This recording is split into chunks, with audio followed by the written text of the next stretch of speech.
All right, everyone. Thank you so much for joining. Welcome to the 2021 Inspirational Men's Mental Health Conference. My name is John McLeod. It is such an honor and a privilege to just be here with everyone and to not only just be around everyone, but just being able to talk about such an incredible topic, and that topic is mental health. Um, Before I get started, before I jump into this, I want to thank everyone for showing up, for showing love, for being a part of this. Thank the amazing panelists. We have the man himself. I call him a doctor because he's been like a surgeon in my career in life. Uh, William Roden, phenomenal Hall of Fame sports journalist and writer, several amazing books, one of which we're going to talk about today. And one of the main reasons why I am where I am in my career, and I appreciate him greatly, and just for spending time with us to talk about his expertise in history that he has written about and been a part of. We have, as I continue on my screen, my man Tom Burr, fantastic gentleman that we got to know each other through ESPN, ESPN's first mental health ever event. If you know me very well, myself and a few colleagues had put together the first ever mental health affinity group, ERG, that came because I myself has dealt with mental health things throughout my life, and my partner has, and we figured that, we can't be the only ones. So our first ever event was with Tom Burr, who represents National Alliance of Mental Illness, NAMI, in Connecticut, and he was fantastic to the point where, people were shedding tears, asking questions, and he empowered everyone to be more educated when it comes to mental health, and just gave them so much to go forward in life. We credit him with giving us the gas that got us to this point. Without that head start, I'm telling you, I don't know where we would have been. So, Tom, we appreciate you, and we're so grateful for your story, which you're going to share here today, and also what you have done for the community as a whole. And as I continue, my man, Dr. B, if you have been on Temple Talk, this man is a star because his knowledge is seemingly endless. He answers every single question, and he's just a young brother that does amazing things in the community. We pull up the city and just affecting people, not just your mental health, but he's a naturopathic doctor. He is a doctor, and he knows so much. And we're going to get into the health aspects that men need to pay attention to in order to have better mental health. And so, Dr. B, thank you so much for being here. You have done amazing work for the community, and we appreciate you today as well. And finally, I'm kind of biased with this one because this is my dad and one of the most important figures in my life.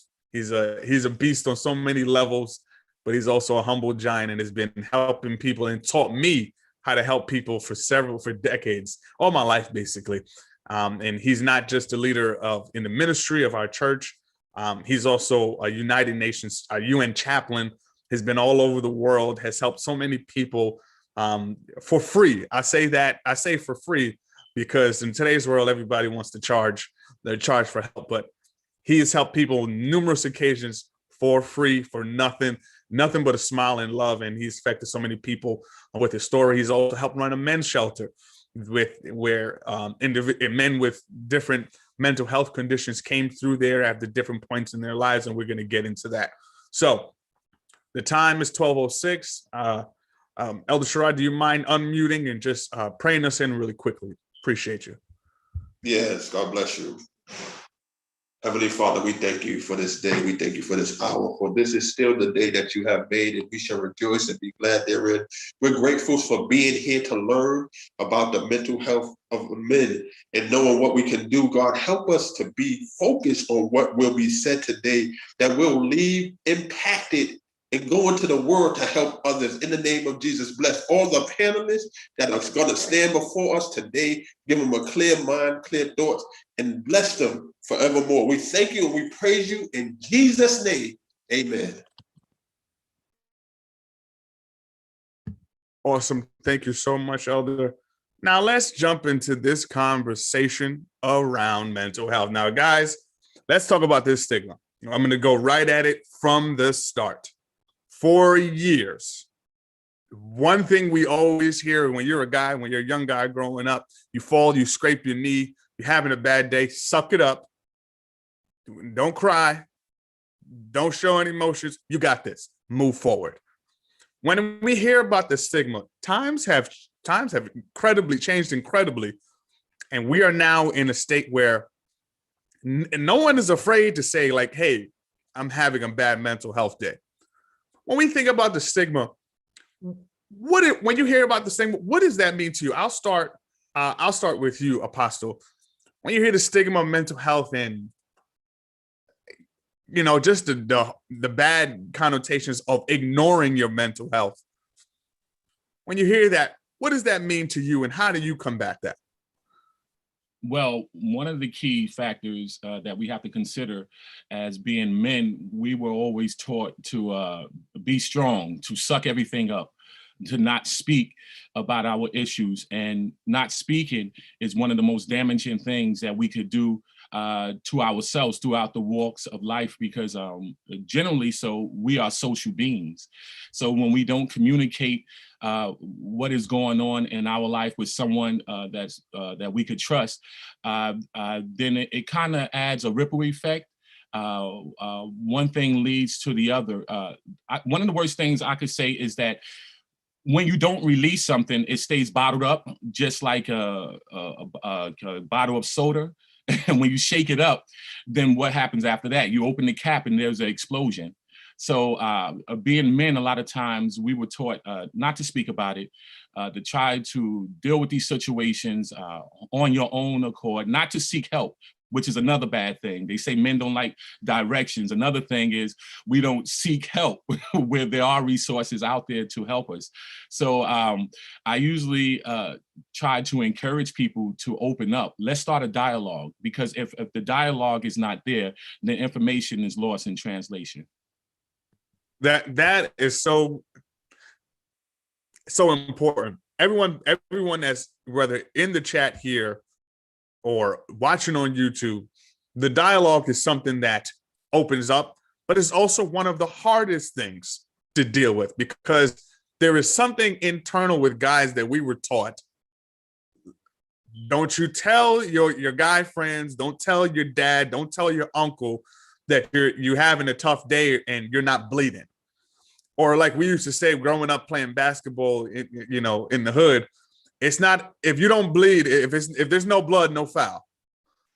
So when you have that psychological mindset growing up as a young, you teach our young guys this.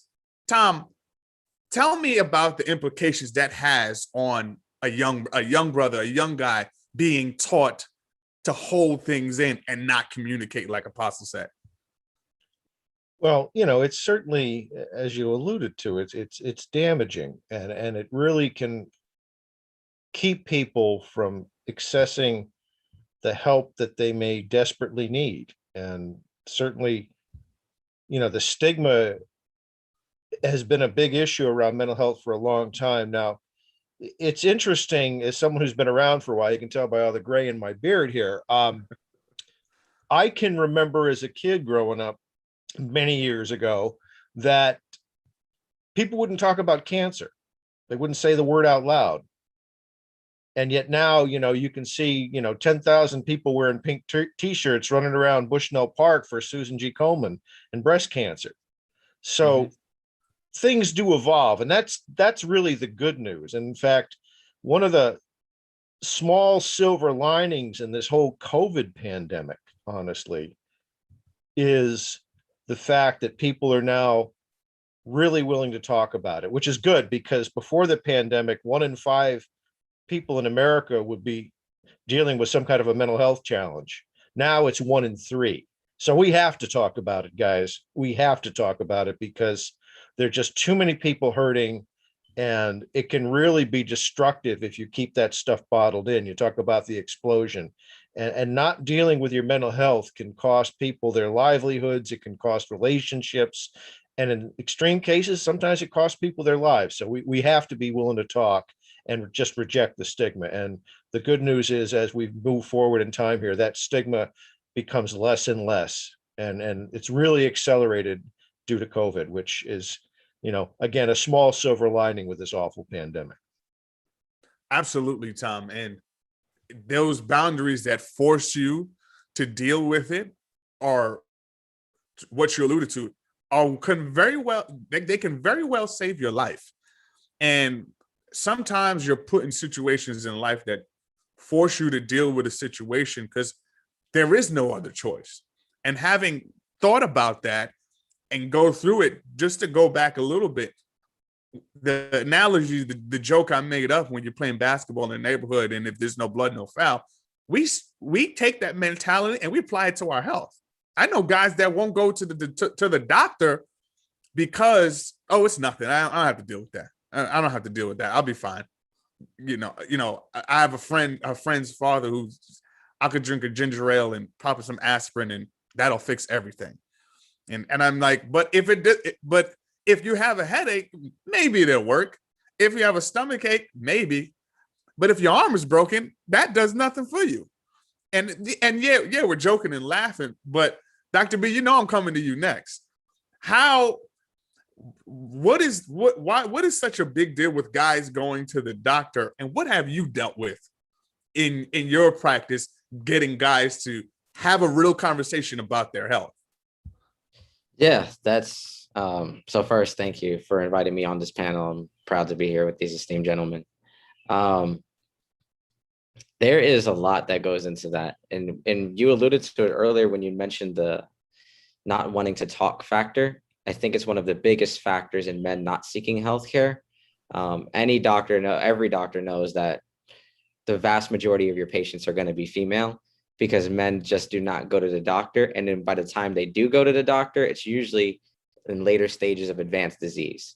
But for general checkups, wellness exams, et cetera, you will not see men going in there unless it's required of their job, insurance, or something of that nature. Or they're forced by their wife. That's also common, very common. Yeah. Wife, daughter, some female in the family will push them towards that. But the vulnerability, it takes a lot of strength. Which is really interesting about this stigma thing. It takes a lot of strength to be vulnerable and then move past that. And so that part where we were taught to brush things off when we're younger and just continue, there is I can understand how that developed, because there is a reality to where you have to deal with the realities of the world and you have to overcome them. So you can't be trapped in your emotions and let them box you in so that you can't progress forward anymore. But simultaneously, ignoring everything is not good either. And like the apostle had mentioned, bottling things up, stomach ulcers, cancers, these things, very common, very, very common. And it's emotions. There's a high correlation with emotional stress and gastrointestinal disturbances. So, and we can go to other things as well. We all know that it's common medical knowledge that the worse a person is off mentally, the worse their prognosis is for any disease. So these things are, like you mentioned, it comes from earlier stigmas. And thankfully, right now, we're in a time where people are opening up, because as he had mentioned, as Mr. Burr had mentioned, it's 1 in 3 now. And there's more access to psychological help virtually, which also makes it convenient for people. They don't have to necessarily take time off work and say, hey, I'm going to go meet with a psychologist, because there's a lot of stigma that still, I think it's still attached to that, but it's starting to break apart. And I think things like this are helping break that apart. So, I'm glad we're doing this. Definitely needed. Absolutely. And I couldn't agree with you more.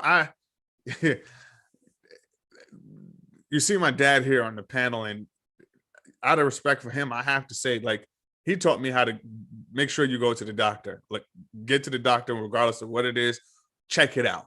And I was in circles in the community where they ask, why do you go to the doctor all the time? Like, you just go to the doctor, and they will make fun of, like, if he gets a scratch, if he falls, Or somebody crosses him up, he's going to the doctor. And I'm like, you laugh at me, but you've been sick for 2 weeks and you don't know why. And it is that mentality and structure. And it's like, it's okay that you are like, Tom, you put it in the chat, and I'm glad you did, because I'm going there. It's okay to not be okay, regardless of what type of not okay you are. Let me put that out there for the guys right now. I don't care where you are, what you're doing, what you're listening to, or what you have been told. Don't believe it. It's okay to not be okay. Let's leave that there.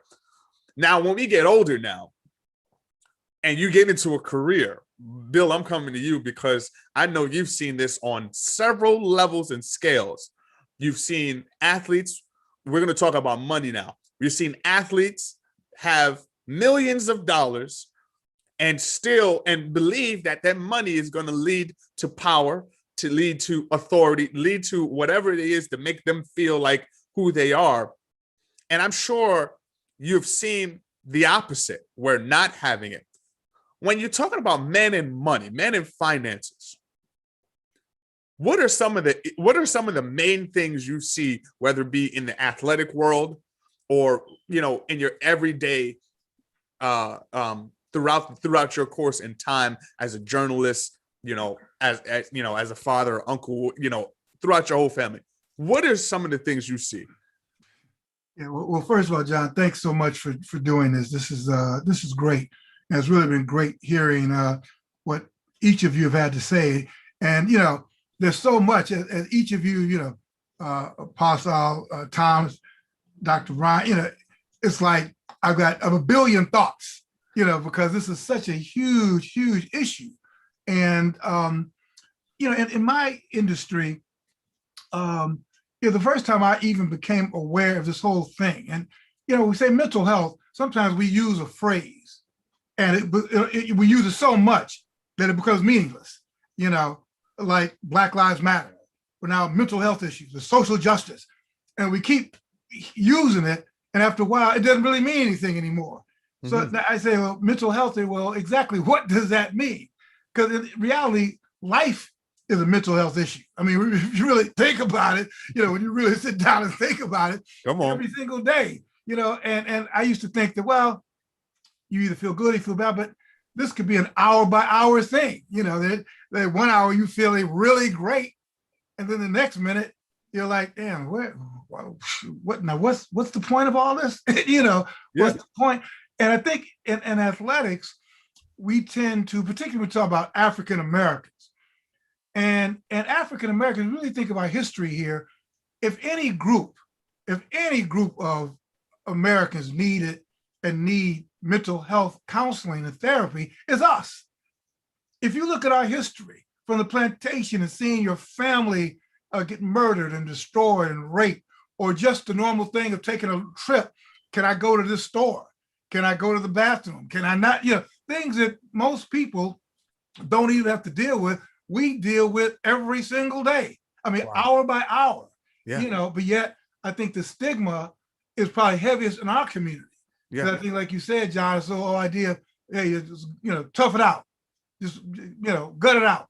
Don't cry. And I think particularly that's underlying even more in the field of sport and play, where that whole machismo is really on display. Tough guy, tough guy. Yeah, you don't get hurt, don't show emotion. We even hear today, you don't want to show weakness. So I think all these things, and I think Tom has brought it up, that one of the things about this pandemic, with everybody being like cooped up and isolated from each other, and all the things that make life worth living stripped away. You're in your own silo. You can't talk to them, don't hug, don't touch, don't all this stuff. And I think now, it's really forced some people to talk. In terms of money, I remember a long time ago, I worked with Ebony Magazine, and there was I was doing this thing on athletes and religion, Black athletes and religion. And I spoke to a guy named Elvin Hayes, who was a star back in the day. Oh, yeah. And one of the things he said, and that's true then, it's true now. We said, you know, you're here and you're on the stage and you're performing in front of all these people, hearing all these cheers, all this adulation and how great you are. And then you go back to your room and all of a sudden there's this emptiness, you know, which is terrifying, you know. And then particularly if you grow up a certain way and suddenly you're living this lifestyle, getting this money, and you begin to think that this is going to solve all the issues. And then you decide, no, not only does it not solve issues, but it creates a whole nother thing of issues. So I think there's, and I'll stop, but sometimes there's nothing worse in life than thinking that this is a solution. But when you finally get there, you realize that's not the solution, that the solution had better come from inside. You know, you had better be joyful and happy inside, not based on what you have or how much you got or don't have. It better, and this is sort of what you were talking about, you know, your dad was talking about, and that this was spirituality comes in, and religious and that kind of stuff, that everything had better start inside, internally, because you get to that point where you think all these other things make you happy. And when you realize that, you know, what is it? It ain't necessarily so. I think that's where the problems began. So just to wrap it up, I mean, and that's where the money comes. You think that, you know, you grew up in poverty or whatever, and you think that I finally get this contract or whatever, and I finally get the house I wanted and this I wanted and all that. And you realize that ain't it. Now, would I rather have the money than not? Yeah, yeah. At least I can pay for the therapy. Come on now. If you're not spitting the truth, I don't know what that is. But you're going in the direction that I want to go in next. Let's recap what we've already spoken about. We've spoken about communication and how important that is, but also how difficult that is. We spoke about how damaging it can be to hear a stigma and to hear certain conversations from youth as a young kid. And as we get older, we understand how the ignorance of not taking care of your health or mental health or regular physical health, which also goes back into your mental health, plays a role on you.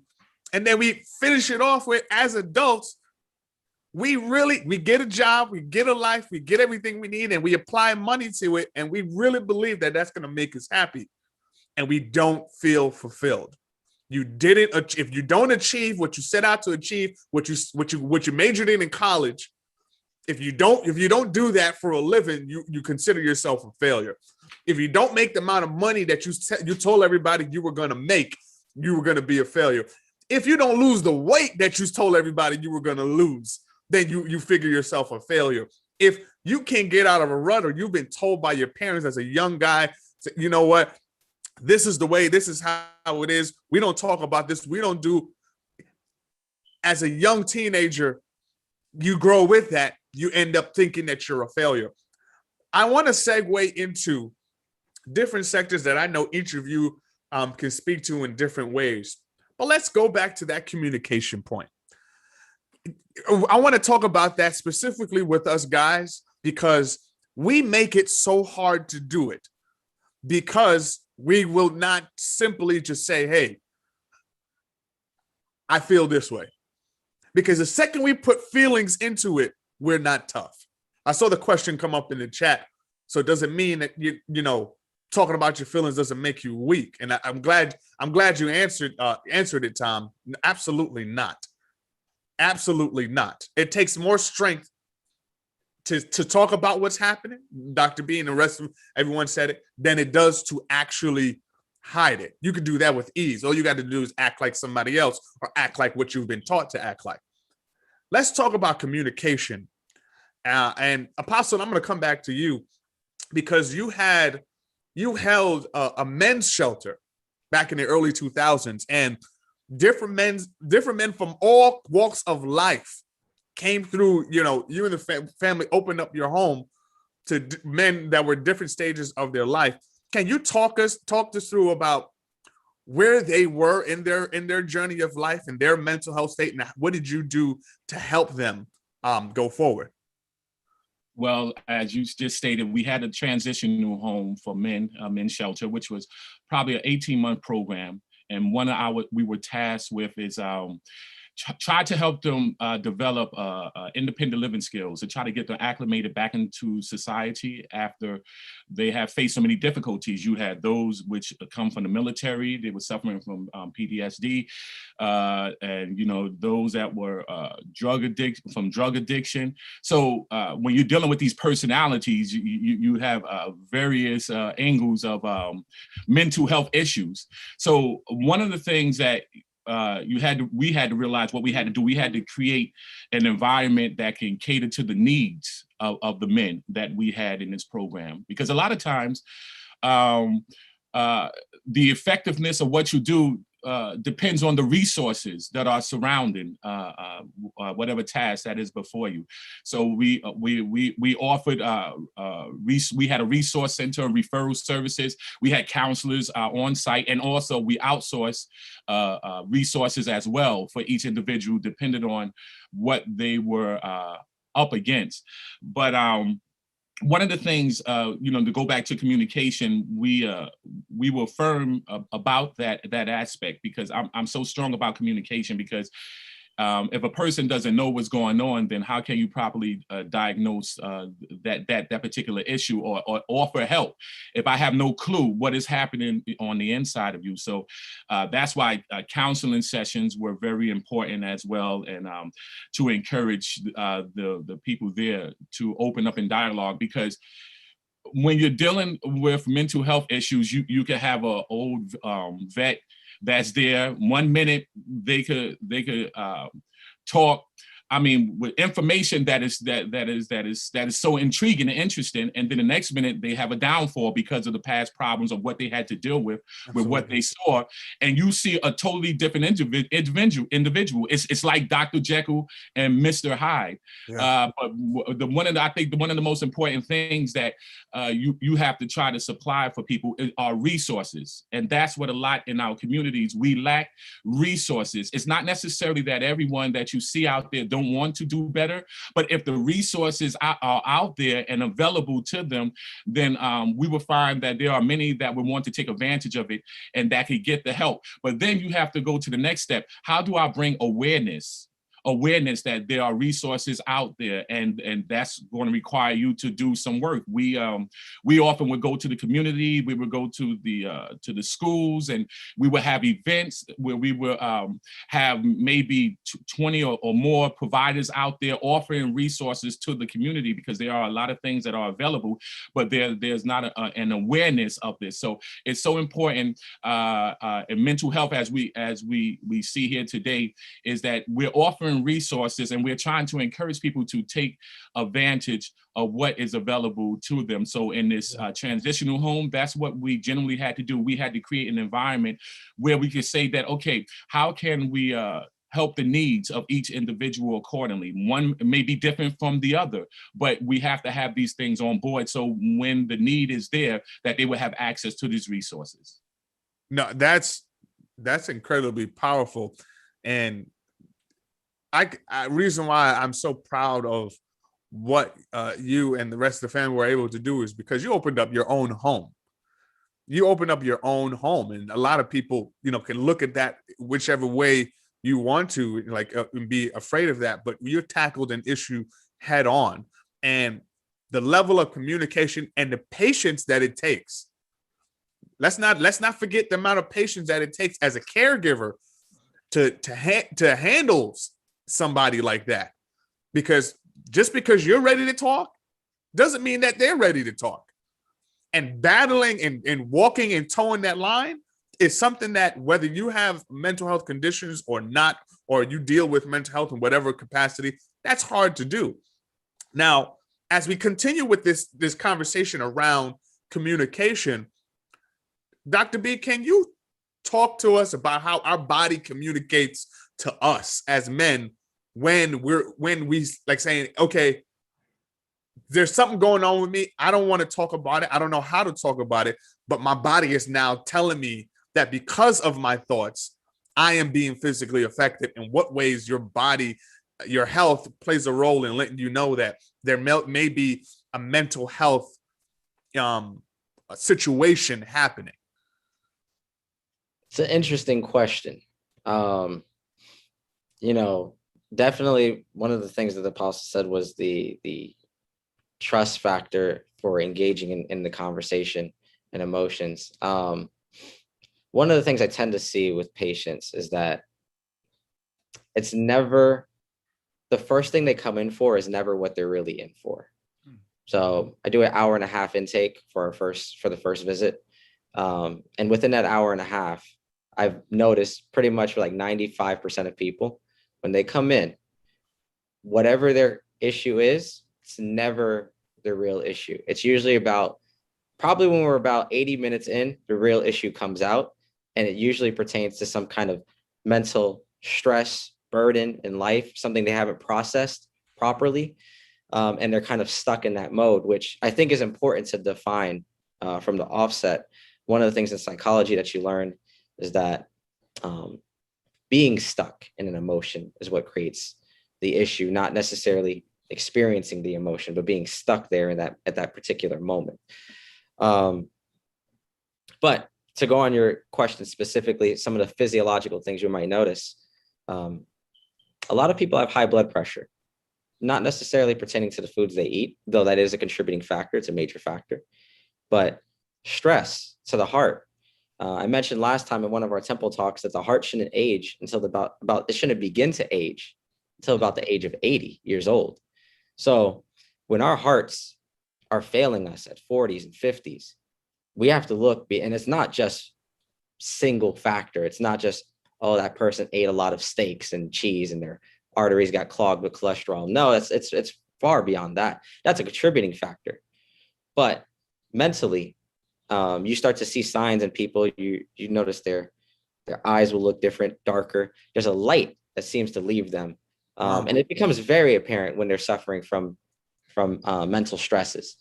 So, in medicine, for those that are particularly interested in this, the effect is called the nocebo effect. So, we often speak of placebo, believing something is good for you and it does something good for you, but there is the nocebo effect where you can have something that is a mental burden on you and it starts to manifest physically because your sympathetic system gets driven up, your cortisol levels. So you notice that you won't be able to sleep as well. Erectile dysfunction is very common amongst men when they're mentally stressed. So it's actually one of the leading causes, believe it or not. And I'm seeing that with younger and younger men now. That used to be an older man's condition, typically due to prostate issues, but now it's actually becoming far more common in younger men because of mental stresses and societal stresses. So, your blood pressure, your sleep, sexual health, things like that are some of the key factors that you'll start to see change early. Even hair loss, graying hair, you see these things very, very early. They're signs, and they're signs that should be investigated.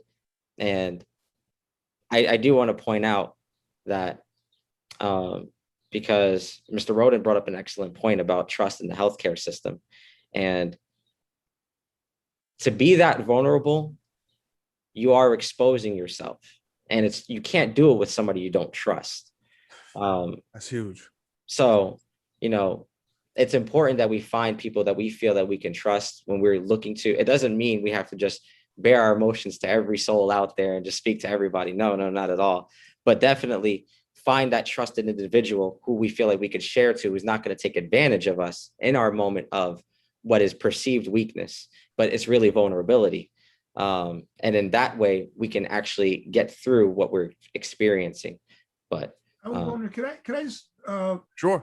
I was just wondering, yeah, I want to ask you, because you bring up a lot of great points. You said 80 for the heart? 80? Yeah, 80? that was a statement by I believe it was Woodrow Wilson's cardiologist, because he had a cardiac condition. And at this time, heart disease is the #1 killer in the United States, and it has been for the past 80 years. And there's certain organs that tend to age and start to wait, their output and function starts to decline a little bit. The heart isn't one of them. It's not at all. So most cardiologists, well, in old cardiac literature, when they started to explore heart disease, they found out that, yeah, your heart shouldn't be aging like that. It's lifestyle factors that contribute to the aging. So there's actually, if you could look it up online, just to show you how much lifestyle factors attribute to it. I think if you just Google cardiac age, you will find a questionnaire that they bring you through, and they ask you several things that you do in your lifestyle, and they will tell you how old your heart is and compared to how old you biologically are. So you could look at those too. So some of them they'll ask you directly, smoking and drinking and exercise habits. They'll ask you those things directly, just to show you that those things age your heart more than if you don't participate in those activities, or in exercise is the opposite. My question to you and everybody, I guess, was, you brought up the point about trust. Mm-hmm. And I guess that's why I was particularly, again, I want to say for African-American men. Yes. Because I was thinking, all right, we got this what do you call stigma about mental health. And that, then I'm going to talk to some white guy, about being Black in America and how I feel about you. And I'm going to pour my heart out to you, or, so I wonder if that's another level of, if you're African-American, wow, I mean, I know that you, at the end of the day, you just want to find somebody you feel comfortable with. But I wonder if it's an aggravating, or if it's a complicating thing of being African-American, and say, okay, damn, who's going to understand what it's like to be Black in America, be a Black woman, Black male, and all the extra stuff that goes with that, So I was just wondering if that's another why it may take us longer to finally say, okay, I need to talk to somebody, but who? I do want to chime in on that and kind of give you just build off what you were saying. It is shown that in all the literature, healthcare providers feel more comfortable with people who can relate to their experiences. So typically, same ethnicity, race, religion, those kinds of things, people are far more comfortable and far more trusting. And it is shown that it's very, very, very hard when you're going to a physician or caretaker and they don't relate to your background. Our brother John, he just mentioned that about athletes and the strong-headed attitude that you have. Well, in sports, it's very necessary at times, because if you're injured, that might be your spot on the team. So, I've played entire games, rolled ankles, broken toes, everything. And I've just toughed it through. So, there's definitely that factor of understanding the position you're coming from. So when I talk to athletes and I bring that up, they feel far more comfortable with me when I'm like, oh no, I understand. Yeah, you got a sprained ankle, but you're not going to stop running on it. So let's see what we can do about that. They feel more comfortable because they're, in all honesty, if they go to another doctor and the doctor tells them, yeah, you have to stop, they're not going to stop. So, like you said, understanding the background is huge. And that's why, as somebody seeking help, it's incredibly important to look into your caretaker that you're going to go to and see if you can relate to them, see your rapport with them. It's nothing. Remember, you're the paying client. And I want to establish that, because there's a mentality that if you go to a doctor, you go to somebody that, they're sitting in the chair as the judge, jury, and executioner, and you got to do what they say, and whatever they say is law. No. It's your life. So you have to be comfortable with it. So you're paying the money. So you need to make sure that you're comfortable in that environment. And you could be honest and say, hey, you know what? I understand that your advice, I may not want to go with that. So what are some other options? And not feel like you're being talked down to or being judged in a negative manner. You need to be able to have an open conversation with your care provider. So that's what I spend a lot of my time doing with people, is just establishing trust in the beginning. Like, listen, you can tell me anything in here, and I'm not going to violate your space and your trust. So let's build off of that, because I want to get to, we've talked about communication with men that were older, that been through some things, veterans that deal with PTSD. We went into the medical aspect of when your body is telling you that something is not wrong up here, which means something is not wrong in here. And that type of communication. We even went to, racial mental health that says, as a Black man in America, how do I deal with, or how do I build trust with somebody that doesn't look like me, to let them know, hey, I need help. And maybe you can't help me, but do you know somebody that can help me? But Tom, I want you to share your story, the phenomenal life-changing story that I heard about your son, and how you helped that young man to where he is today. Because I feel that all the young guys that are going to watch this, that are watching now, and that are hearing this, they need to hear a different perspective. But somebody their age, or was their age, that went through some things but overcame. Tom, can you share that with us? Yeah, I will. But before I do, I just want to touch on what Dr. Bryan just said. And, Sure. Please, Dr. Bryan, do not take any offense with this, because what I'm about to say is actually applicable to any profession, whether it's doctors, mental health professionals, real estate agents, attorneys, pharmacists, retail, any profession you care to name, auto mechanics, whatever. As someone who's been around for a while, I've come to realize that only about 20% of any profession are really great at what they do, and are really going to take the time to engage with their customers or clients, and are going to really provide great service. And they're people who stay up on the latest technology and are really engaged. The other 80% are anywhere from, effective but kind of disengaged to shouldn't be in the freaking business. And it's really scary, especially in the mental health world, when you run into those. And I have at times. And it's just like, wow, find something else to do that really moves you, because you shouldn't be doing this. So my point is that if you do find yourself in a situation where you do need some help, and you're not feeling it from whatever provider you've connected with, go find another one. The good ones are out there, but sometimes you might have to go through 2 or 3 before you find the one that you can really make that connection with. And that connection is really the key, because if you can't feel comfortable in sharing what's going on with you, you're not going to get very far.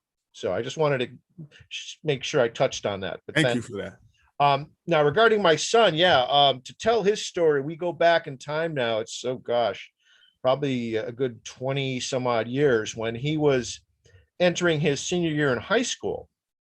And up until that point, my son was like the all-American kid. He was regularly on the school's honor roll. He was a member of the school's wrestling team, a good-looking kid, had a nice circle of friends.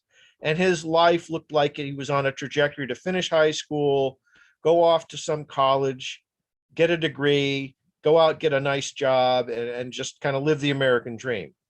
However, at the beginning of his senior year, the wheels started to fall off that, because we started to get notices. His mother and I started to get notices that he was cutting class, not turning in assignments, and not long after that, that he was, looking to fail some of his classes and then ultimately not graduate. And of course, his mom and I are like, well, how can he not graduate? He's an honors student. What's going on here? Well, as you probably have already guessed, what was going on is John was developing a serious mental health condition, in his case, bipolar disorder.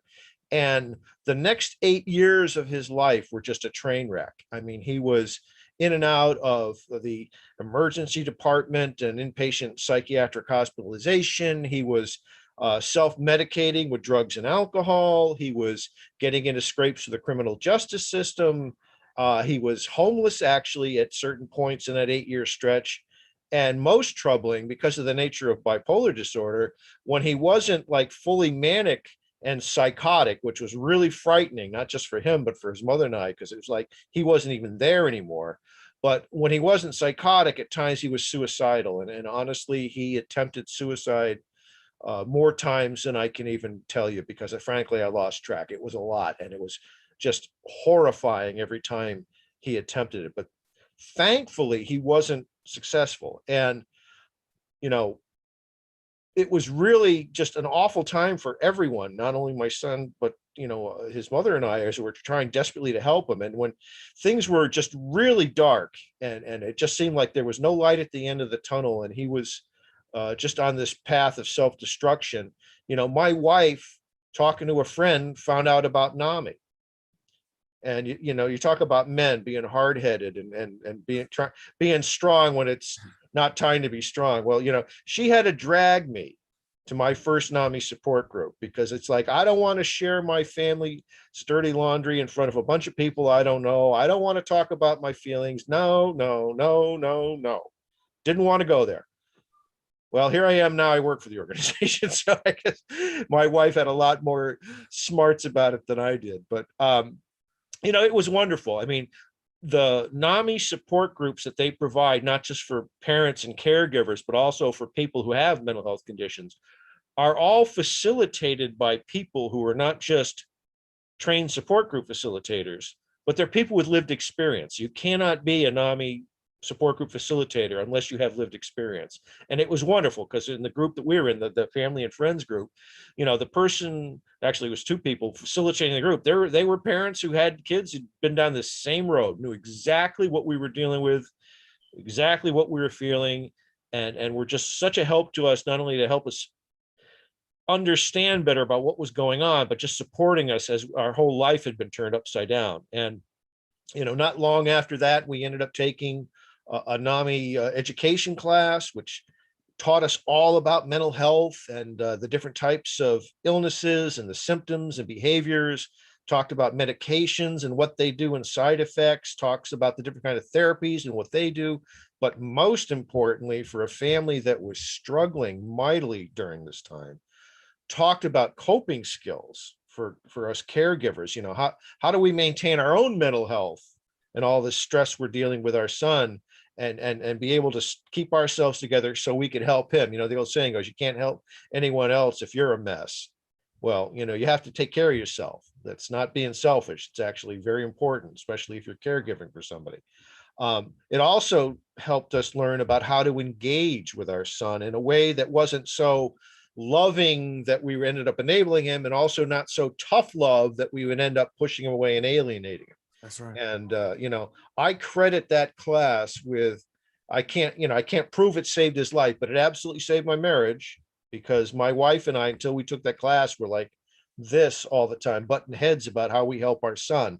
And I can tell you that now, after the 8-year stretch of my son just being a total mess, he decided he was finally tired of living La Vida Loca. And today he's been, clean and sober for 14, 15 years. He has been working steadily. He's married now. He has a daughter, my first granddaughter, and his life has regained the trajectory it had been on before he got sick. Wow. And, I like to share that story for a couple of reasons. One is, this is not just a academic exercise for me. I don't work for NAMI because I needed a job. I'm very personal, very passionate about this.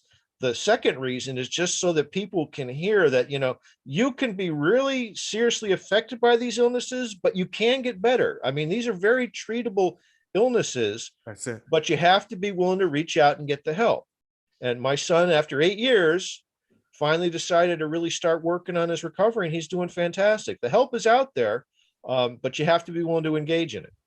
So, Tom, before I transition over, a question came up in the chat. How would one know when to seek mental help when we are conditioned not to talk?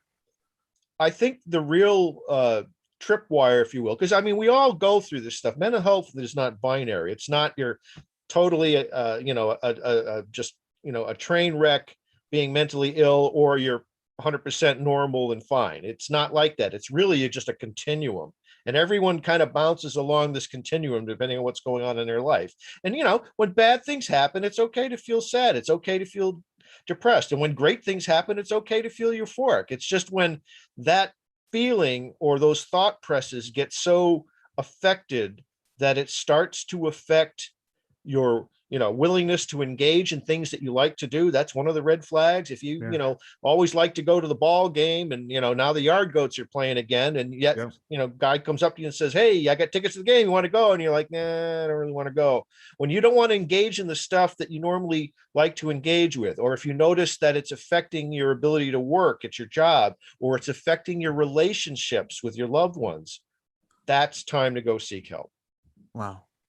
And I want to continue on that same line, because we're still talking about communication, just at different levels for guys. So guys, wherever you are, wherever you're listening, we're still talking about communication. And the story that you heard, the phenomenal story of overcoming that Tom's son John went through and overcame, is after years of communicating in different ways. Nami helped the Burr family change things around with several ways of communication. And when John was ready, after all of that communication and with the patience and the love, tough love and all, he made the transition and came out and became better. Bill, I want to go to you now. You are one of the people that I look up to when it comes to communication, because you are a master interviewer. I've watched you interview several people, and communication is everything when it comes to an interview. And we were talking about earlier trying to communicate and build trust.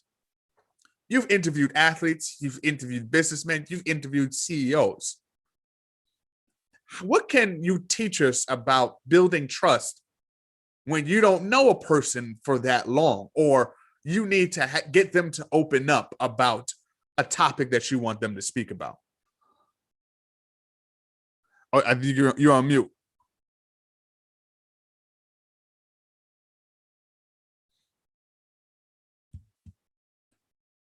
Sorry about that. Yep. Like a Zoom rookie. I should know better. I think maybe it's also you asked me to give away tricks of the trade, but I think everybody, every single person in this panel, you know, particularly doctors, you know, physicians, reverends, I think there's a whole art form, right, in getting your flock or your parent or your patient, somebody, to trust you enough to open up so that you could help them.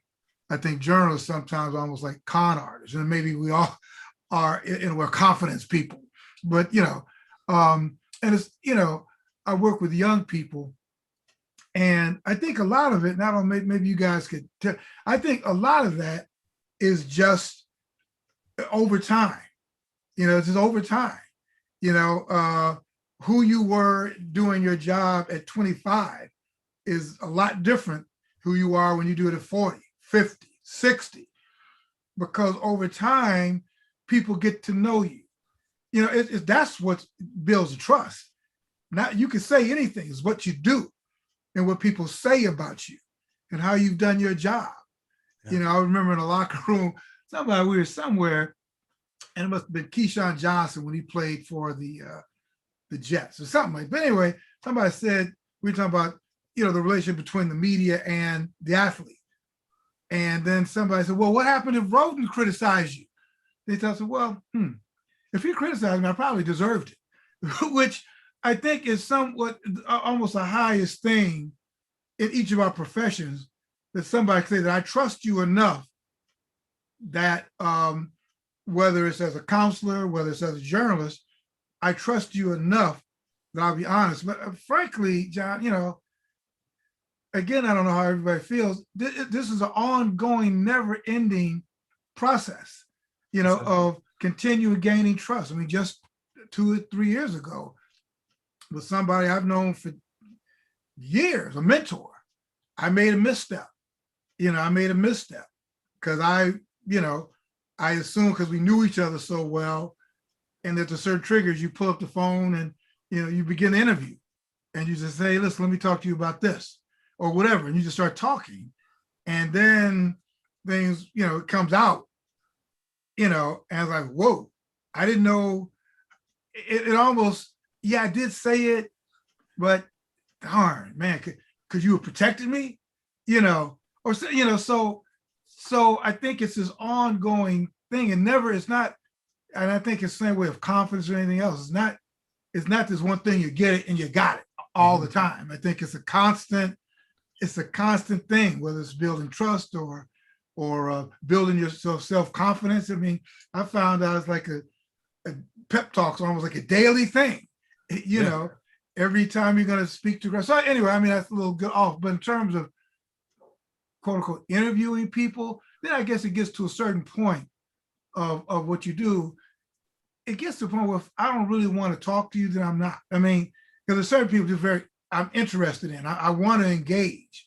Yeah. Versus, I don't really want to get this perfunctory thing. Like post game press conference. I'm not. I've done it. There's a place for it.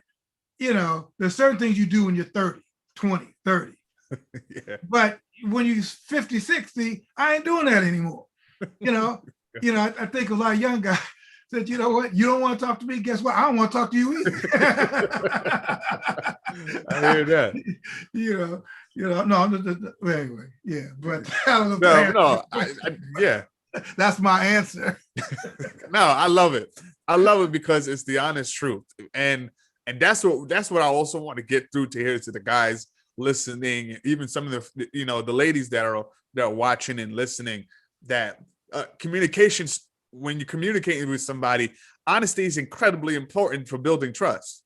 Because when you open up, I'm a straight shooter. If you know me, I'm gonna tell you exactly what I mean. I just interrupt you? Yeah, sure. Point. The first thing John said, I was working with John when he was at Brooklyn College, and we were working with a bunch of young journalists, right? And one of the hardest things to teach young journalists is to have the courage in a post-game press conference to ask the tough question.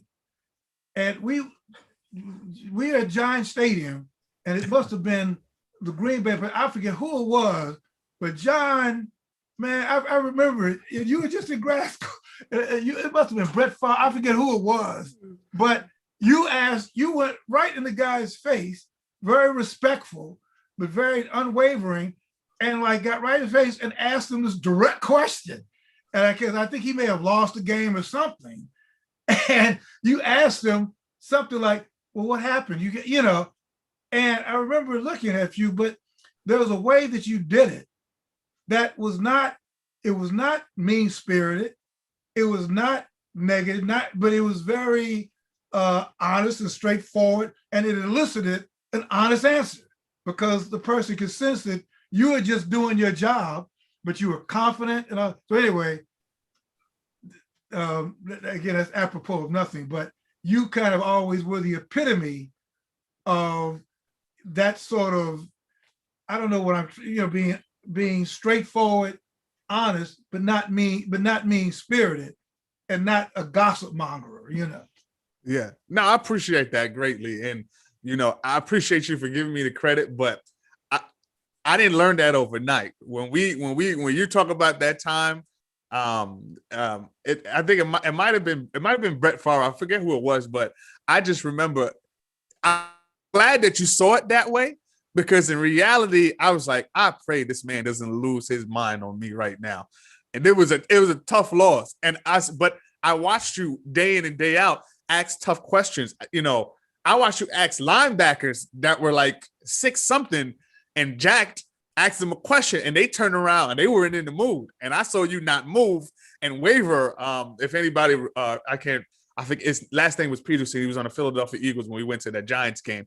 And it was a big dude and he was not happy. But to the point of not being wavering, being a straight shooter, I wholeheartedly believe in being direct with people, because I don't want you to mistake anything that I'm saying. I'm gonna always come to you with love. And whether you know me or not, I want you to feel it off the bat.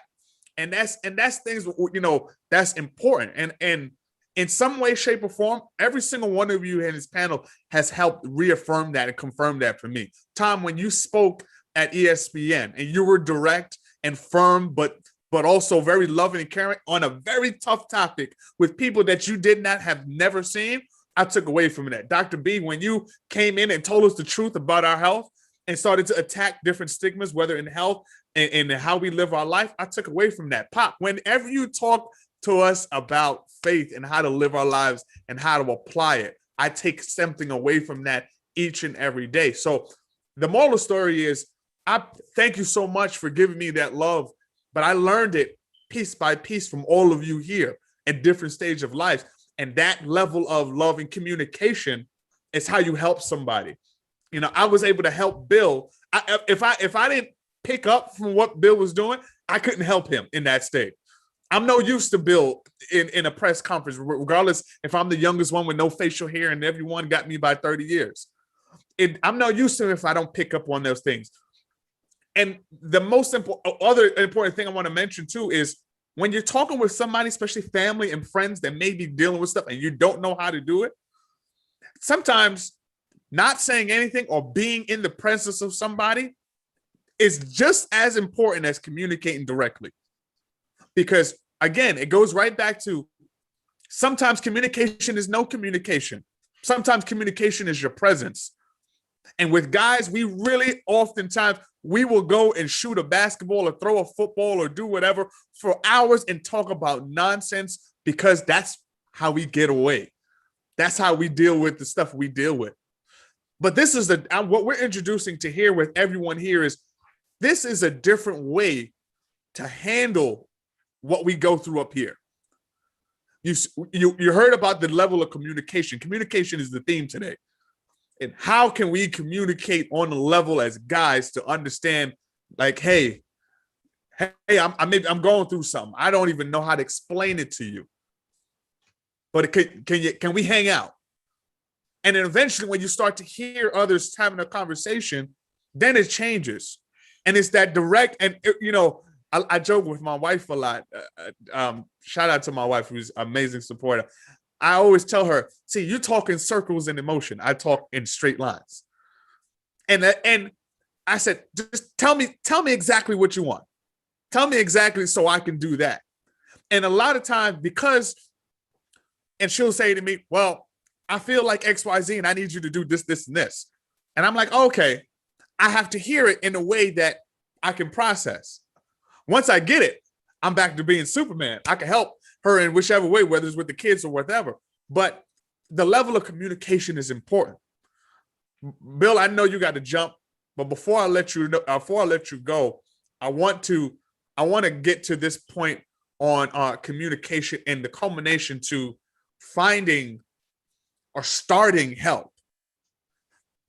In the course of your career, you've seen athletes at different stages. And after Bill answers, I'm going to go around to everyone on the panel here because we want to infuse inspiration. This is the Inspirational Men's Mental Health Conference. I want to inspire all of you. If you know someone, if you are someone that may be looking to start a conversation about your mental health or family or friend, we want to help empower you to make a better decisions through the stories you hear today. So Bill, before I let you go, start this off for us. In having a conversation with guys at different levels, in different frames of thinking, what is your approach to having, even if we don't even go into sports, into life? You've helped me tremendously in my way of thinking professionally, as a man, at dealing with people that don't look like me, that look like me, especially when I don't even know them. And I've watched you carry yourself. How do you approach maybe situations like that with people? What is your mentality when dealing with somebody, when you see somebody, okay, this brother may need some help or may need some, education in a certain way? What's your way of doing that? We're all in the same boat. I think the older you get, you realize that we are all in the same boat. And this is not about football or client page or whatever. It's like life. This is about dealing with how you deal with life. And I think, for example, one thing that athletes and entertainers and to some extent all have in common is, I really would like to hear everybody comment on this, as your career changes, athletes or entertainers, they identify themselves as, I'm an NFL player. That's been the whole thing for years. I'm an NFL player, then all of a sudden, or an NBA player or an athlete, whatever, then all of a sudden you're not, then all of a sudden you're not. And then so, and I was just actually, to be honest with you, I was thinking about this, I spent 34 years at the New York Times.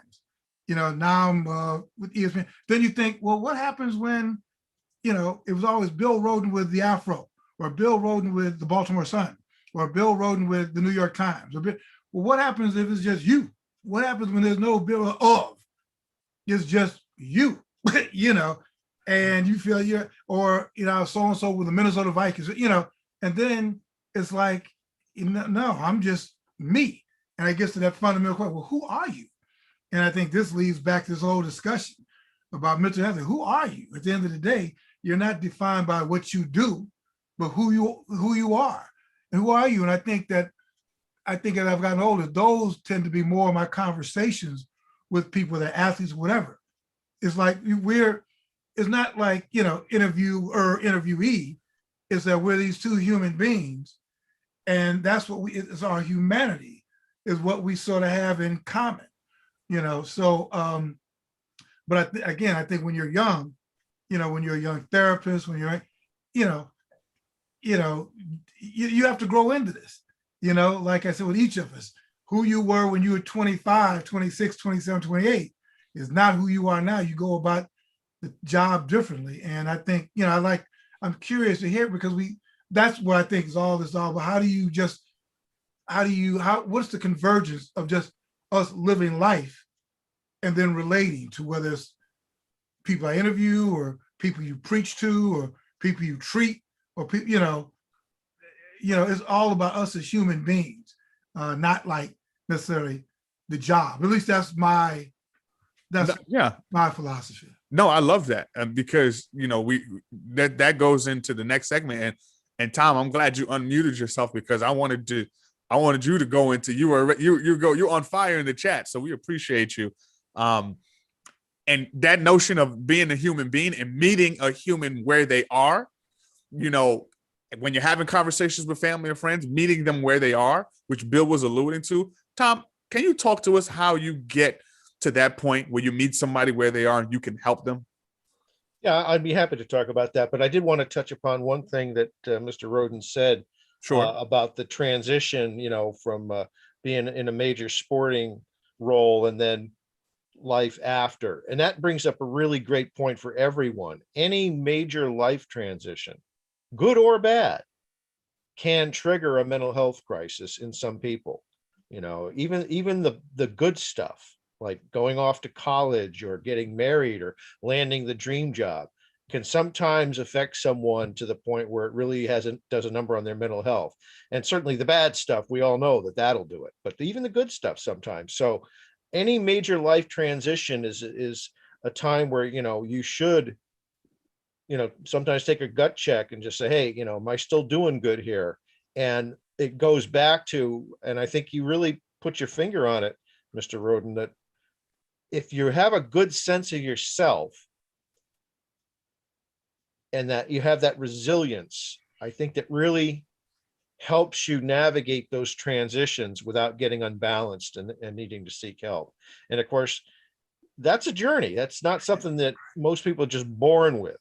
Some people are, but most people have to work on it. So that's a great point. Now, I'm sorry, John, I got off on that tangent. Now I forgot what you wanted me to touch about. You're going into it. Okay. Talk us through some of the inspirational resources you use to help people when, you know, trying to help people get through when they may be thinking that a friend or family member or themselves are dealing with a mental health condition or the onset of one. Yeah, and certainly, you know, that's what we do with our support groups. That's especially one for caregivers. If it's someone who knows someone, whether it's a friend or a family member or coworker, whatever, that's what those support groups are for. Is if you care about someone and someone is not doing well, you know, you really want to make sure that that person feels comfortable having that conversation.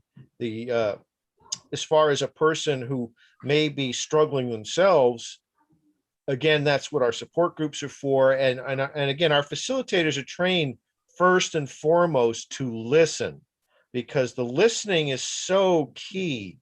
And in fact, I've just started to take this class where we're about halfway into it. So I you know, whatever I say, take with a grain of salt, because I haven't finished the class yet, but it's called ECPR, and it's basically emotional CPR.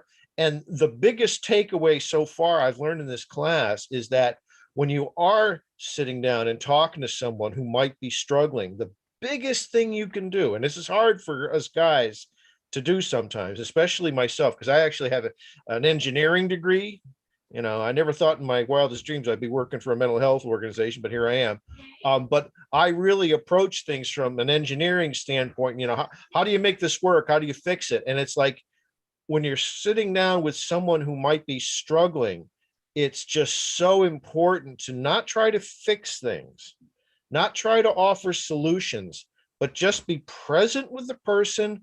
Yeah. Let them say what they're going to say, let them unburden themselves, because a lot of times that just mere fact of being with them and being an active listener allows the person in the act of unburdening themselves to get that weight off their shoulders enough to let the light come in and have them just kind of through their own mechanisms realize, okay, this is maybe what I should do. This is maybe how I should approach it. And only when they say, what do you think? Right. That's when you jump in with your advice. But yeah, that's really, and it's hard to do, especially for guys, because, you know, a lot of us have really been trained, you know, we're going to take charge and we're going to fix things. And it's like, you have to kind of dial that way back. And that takes a lot of restraint. Yes, it does. Because, you know, like we had alluded to earlier, we're taught to do what you need to do to help. Take action immediately. Take action. If, you know, I'm an action taker. Everything I do is, okay, we got a plan. Now let's make that plan. Let's bring it to life. And it can be tough to wait as a caregiver for somebody you love when you're watching them to get to the point where they can talk to you or let you know, even if you may pick up on it. It isn't that let's not like gloss over that fact of what you're saying, Tom, because it is incredibly hard sometimes to watch somebody you love go through and not being able and want to just reach out and save them and help them, and they won't even let you because they're not ready for it. When we start to and before I say what I'm going to say is one of the things that I think helps me tremendously, 90% of my mental health is my faith. And we alluded to it earlier when Apostle was speaking about, you know, different veterans are coming with PTSD. And if you go through the statistics, a lot of them find faith and they say that's what helps them. That's what helps me every single day. Because every day is not heaven sent. Let's be honest. Let's be real. Every day isn't heaven sent. Every day is not going to be a walk in the park. Tomorrow is not the day where you hit the lottery, something, even though you may feel like it sometimes. And when we don't, then, like to what Bill said, then what? Who are you? And the things that make up who you are tend to dominate your mental health. And we ignore that as guys. So now, when we're talking about inspirational aspects, since I brought up faith, Apostle, can you talk to us about the faith aspect and having faith to overcome what you may be dealing with as a guy, whether it be the financial issues, whether it be the not feeling like you're good enough or not being able to talk or get it out or explain. Talk about the having faith to go forward. Well, I'm going to sum it up as quick as I can because, you know, faith is broad. And I could say faith gives an individual the ability to know that there's a possibility that there could be a happy ending, whether the situation is bad or good. I'm able, even in a bad situation, at the end of the day, one of my friends, we have this conversation. We said we go through many trials and there's a lot of such rough patches in life, but I always keep in my mind, at the end of the day, it's going to work out for the good, for the greater good. So that's where faith comes in. Faith comes in is that there is the possibility that there is some good that could come out even out of a tragic situation. I could pull something out of there because what happens, I find a lot, is when we lose our hope. Once your hope is lost, we know a lot of things happen, spirals out of control. We know as far as suicide, we could look at it. One of the key things is if I have no hope, that is my way out because I don't see a positive ending. Well, faith comes in to keep hope intact, that even though I'm faced with these adversities, that somewhere along the line, there is going to be some form of happiness in that. And the other thing, I just wanted to kind of chime on with what Mr. Roden, he said in reference to, after, we go through different walks in our life and our careers are changing. What if, I'm not this reverend, or I'm just a person just sitting in the pews and watching someone else? Well, one thing I define, you have to begin to define yourself, which you'll, some people grow into, is that we have to know who we are. I'm a creature of purpose. We are, well, generally should be purpose-driven beings. But the question is, you have to define what is your purpose. Once you define that purpose, then you can better navigate yourself through each course of life. And a lot of times in life, we forget what makes us human. And let's go back to the mental health aspect. We forget what makes us human. Even in the Bible, it tells you there's a time and season for all things, a time to laugh, a time to cry, a time to love, a time to hate. And these are the things that make us human. And as Dr. Bryan, he said, what happens is it's not the emotion that is the bad thing. It's just getting trapped in that particular emotion, that one emotion. So we have to remind ourselves, okay, I forget about what makes me human. So when I'm dealing with these issues, yes, I was designed to have these emotions, as the stigma that tells me you're not supposed to feel this way. But I was created to have all sorts of feelings and emotions. And once I can understand that, then I could better seek the help that I need. But like I go back to faith. Faith gives us hope. Without any hope, then we have a feeling that I don't have a need to press forward, because there is no happy ending for me at the end of the day.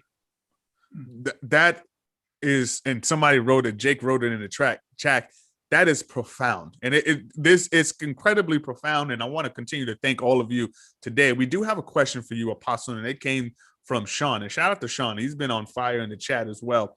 He says, how does one keep a faith mindset throughout rough times? A faith mind, well, throughout rough times. Okay. One thing I like what Mr. Roden said, life. How to navigate life. We have to understand there are a lot of bumps and bruises in life, and everything we are not necessarily going to understand. But we have to get to a place that we have to realize that there is someone that is working for the greater good. This is where your faith comes in, as far as God is concerned. Once you understand, there's a scripture with God, he tells us that he knows his thoughts towards us, and they're good and not evil, to give us a future of hope.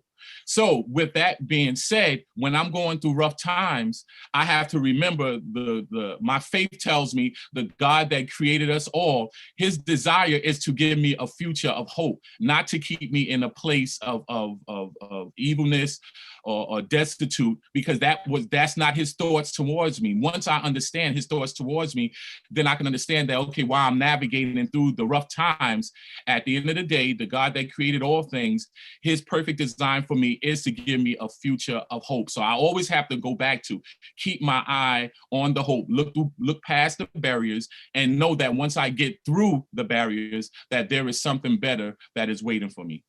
That right there. If I could put that on a t-shirt, I would. It won't fit, but I would love to wear that. That right there. Dr. B, we got 10 minutes left. We were going to transition somewhere else, but this is an excellent conversation, and this is where the help is. We can always go back and try to go at, we were going to do breakout rooms, but this is where the conversation, this is where the help is, and I want to stay in here. Dr. B, when we talk about your having inspirational mental health and finding faith, that can be different when you're talking about your physical health. And you're a doctor, a naturopathic doctor. You've educated us on several levels of what's happening in society and what's happening with our bodies. Can you talk to the guys about the things that are important for them to check on physically to make sure that their mental health is intact? It's a tough question because it varies for each person. I don't want to leave that point though, because on the point of faith, because I think that's underestimated in healthcare. Talk about it. Um, your faith is that central core, and I see it with people when they have terrible diagnoses, then it gets to the core of their faith, and then you see it either sprout in some people, or some people are fizzling, and you can see they need help. It is such a crucial part of physical health. I cannot stress how important that is. And even by faith, I don't necessarily mean of a particular religion, but I mean faith. The hope that things will improve, things can get better. It is a central core principle in healthcare, because if you don't have that, then it doesn't matter how many chemicals I throw at you. It doesn't matter what I throw at you. Your health is not going to improve. So it's such a vital part, because it's the motivating portion that drives a person to be healthy in the first place. And even if, because I guess the question might arise in some, what about terminal diseases then? And a disease where, you're not going to recover. How does hope happen there? Well, there is the influence that your life has on those around you. And when you're in that circumstance, I've seen families come together in ways that they never would have, or when it's around times of severe illness. And that 6 months of that person's life has been better than the last 10 years of their life, because they were living isolated from those individuals around them. So in all circumstances, it's vital to it. But as far as so for inspiration for men, I guess this is an important one. Don't get caught up too much in diagnoses that we have to give for insurance reasons and things like that. These things are, when you look into the DSM, which is the manual that psychologists will use to diagnose, things blend in and out. They form. It's on a spectrum. It moves. It's not set in stone that you're this and therefore you're going to be this. That is not the case. So don't ever let how we navigate through insurance and billing and healthcare and diagnosis codes ever reflect on you personally. Don't view yourself, if you get diagnosed with a bipolar disorder, don't view yourself as I'm a bipolar individual. That's not who you are. No different from if you got a cut on your hand, you're like, oh, I'm a cut individual because I have a cut on my hand. That's not who you are. So don't ever let those things trap you in. And I want to move on and let everybody else get a chance to speak, because at some point I want to get to the fact of Mr. Burr had mentioned medications and their impacts, and as a naturopathic doctor, I think it's vital to say that there's a huge influence that lifestyle, diet, and then certain botanicals and herbs and supplements can serve with mental health before necessarily even going into the path of using medications or pharmaceuticals, I should say. But even if you're on pharmaceuticals, there's still other things you can take that might be beneficial to you. So that's a whole different topic that, at some point I want to get into to get to some of these solutions for people as well. But yeah. Dr. Brian, we could spend an hour on that topic Yes. alone. And yes. Just for the record, NAMI is agnostic about medication. I've met some people like my son who would fight you if you tried to take his one medication he takes away. And I've met many people who've been really harmed by it. Yeah. So, you're absolutely spot on. And the lifestyle makes such a huge contribution to your mental health. In fact, I have a whole slide, if you want me to share it, John, on the things that I typically advise people to address when they're wanting to improve their mental health. Yeah, go for it. All right. We got 5. If you could do it in 2 minutes, that would be fantastic. I can. Let's do it. And it really is all about a healthy lifestyle. And I'm not going to read through everything because I know we're tight on time, but it's just really, what you put into your mind, what you put into your body. It's sleep, it's exercise, it's fresh air, being in nature, your focus, your connections with family and friends, and engaging in support groups, engaging in therapy, whatever supplements or, what have you, medication if it works for you, but that's not the end all be all. And certainly, you see the second to last, they're engaging in spiritual pursuits and connections. A lot of people in NAMI don't even like to talk about that stuff, which is unfortunate, because honestly, I think that is really, when you get right down to it, we are spiritual beings, and everything that happens in our lives has a spiritual aspect to it. That's right. And if you just don't want to go there as a person, you kind of tied one hand behind your back when you're dealing with mental health, unfortunately. No, I love it. And Tom, if you can do us a favor and everyone drop your emails in the chats, and if you can send that to me, I'm going to put that on an email list and send it to people so that they can have it personally, so they can take it home. This is fantastic. And you can see it's actually a 4-page document. The other 3 pages are resources. So I will email that to you, John. Yes. So drop your emails down in the chat so that we can pull those and send that information to you. I'm also going to put some email, some information. You can reach out to different the panelists on social media. And we're going to make sure we stay in contact, because this is not the end of this conversation. This may be the end of this specific conversation, but never the end of the conversation about mental health, especially with the guys. I'm so grateful to each and every one of you. Bill, you've been phenomenal. You have blessed us with so much knowledge of your history in the industry. Tom, you are a resource monster. And without your help, I don't know how we would be able to get through. Your service in the chat was phenomenal. Dr. B with the gems, as always. This man is a gold mine, especially when you're talking about your health. And Apostle, aka Pop, I always got to appreciate you, because you've motivated us to look at faith differently, to look at how we attack our situations, and just encouraging everybody to have faith regardless of where you are, regardless of what's happening. I know we're talking to the guys specifically, but to the ladies that are on here that are watching as well, it applies to you as well. And I appreciate all of the queens out there that talk about mental health, because I often have the conversations with you, but I don't often have it with the guys. So everything that we spoke to can definitely apply to you as well. I appreciate the help that has gone into this event. And as we close, I want to give a shout out to Tyrone Boyd in the chat there, and your elder Sherrod, who prayed earlier. We just want to continue to put forth an excellent platform so that the guys can have the conversation on mental health as well. And Tom and Dr. B, if you would have me, I would like to put on a Temple Talk in which you two have that conversation around mental health and talk about the medications and all those type of things, because I think that's incredibly beneficial. I'd be happy to be part of that. And moreover, if your congregation is interested in starting a mental health ministry, I've helped other congregations here in the state of Connecticut that were interested in doing that. So, if you're interested, reach out to me. I'd be happy to help with that as well. Fantastic. Really appreciate you, Tom. Thank you so much for everybody that was in the chat, for dropping emails, and just continuing to shower this conversation with attention and love.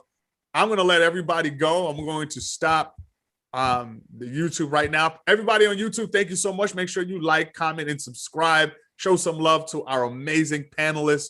This is something that will never, ever go away. This is the beginning of something phenomenal. We appreciate them, and I appreciate you. Thanks so much. This is the Inspirational Men's Mental